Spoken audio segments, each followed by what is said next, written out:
কোরআনে বর্ণিত দুটি ফল নিয়মিত খেলে আপনি আজীবন আপনার যৌবনকে ধরে রাখতে পারবেন, আপনার ফিটনেস ঠিক থাকবে আজীবন। সুবহানাল্লাহি ওয়া বিহামদিহি সুবহানাল্লাহিল আযীম। এটা আমার কথা নয়, ১৫০০ বছর আগে কোরআনে কারিমে আল্লাহ পাক যে আয়াত নাযিল করেছে, যে ফলগুলির কথা বলেছে, ১৫০০ বছর পরে ডাক্তাররা গবেষণা করে দেখেছে ওই ফলগুলি যদি নিয়মিত কোনো যুবক খায় তাহলে ৭০ বছর ৮০ বছর পর্যন্ত তার যৌবন সে ধরে রাখতে পারবে। সুবহানাল্লাহি ওয়া বিহামদিহি সুবহানাল্লাহিল আযীম। এই কোরআনকে আজকে কাফের মুশরিকেরা বিশ্বাস করতে চায় না। আমি আশ্চর্য হই, আল্লাহ যে বলছেন ওয়ানুনাজ্জিলু মিনাল কোরআন মা হুয়া শিফাউ ওয়া রাহমাতুল লিল মুমিনিন। কোরআন অনুযায়ী চললে একটা মানুষের ডায়াবেটিস হবে না, ক্যান্সার হবে না, কিডনিতে সমস্যা হবে না, অসুস্থ হবে না, মোটা হবে না। আল্লাহু আকবার। আল্লাহ সুবহানাহু ওয়া তাআলা এই কোরআনে কারীমের মধ্যে লিখেছেন তিবয়ানাল লিকুল্লি শাই। কোরআনে বর্ণিত দুইটি ফলের কসম আল্লাহ পাক খেয়েছেন এবং মেডিসিন বিশেষজ্ঞ যারা এরা বলছে যে দুইটি ফল যদি নিয়মিত কোনো ব্যক্তি খায় তাহলে তার আজীবন যৌবন ঠিক থাকবে। আল্লাহ পাক কোরআনে কারীমের মধ্যে সেই ফলের কথা বলছেন এবং বিশেষজ্ঞরা বলছেন যে মিথালোনিডস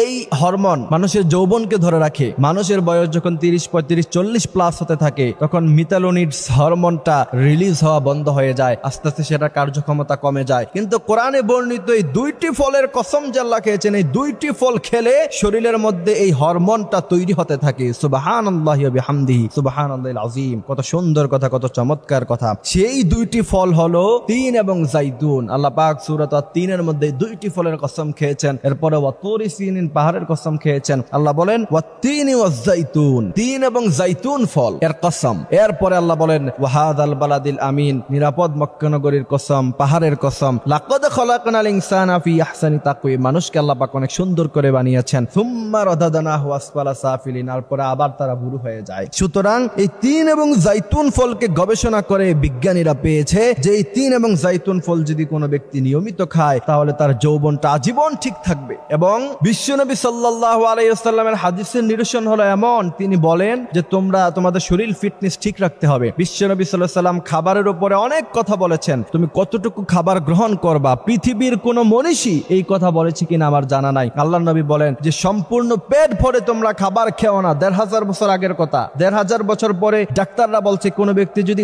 সম্পূর্ণভাবে পেট ভরে খাবার খায় সে অসুস্থ হয়ে যাবে, তার ডায়াবেটিস হবে, তার গ্যাস্ট্রিক হবে, তার আলসার হবে। কিন্তু নবীজি সাল্লাল্লাহু আলাইহি ওয়াসাল্লাম ১৫০০ বছর আগে বলেছেন যে তোমরা ১ ভাগ পানি খাও, ১ ভাগ খাবার খাও, আরেক ভাগ তোমরা পেটকে খালি রাখো, তাহলে তোমরা সুস্থ থাকবা, ফিটনেস ঠিক থাকবে, অসুস্থ হবে না জীবনে কোনোদিন। আর আজকে আমরা যখন খাবার পাই আমরা কি করি?